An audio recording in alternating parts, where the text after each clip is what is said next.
How to upload and use new fonts in Canva. Let's go!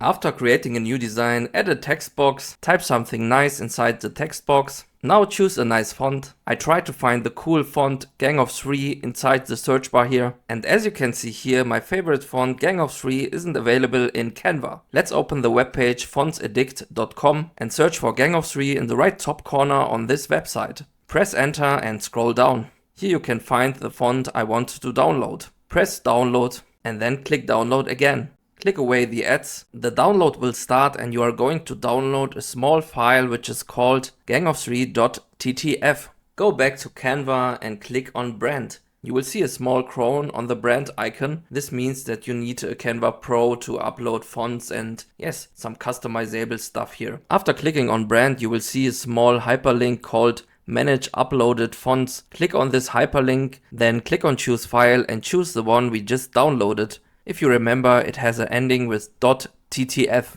Click yes, upload anyway. Now all you need to do is go back to your text box, click on text and search for the font you just uploaded. For example here, Gang of 3. Just click on the font and here you are. You have uploaded your new font. Congratulations and see you next time.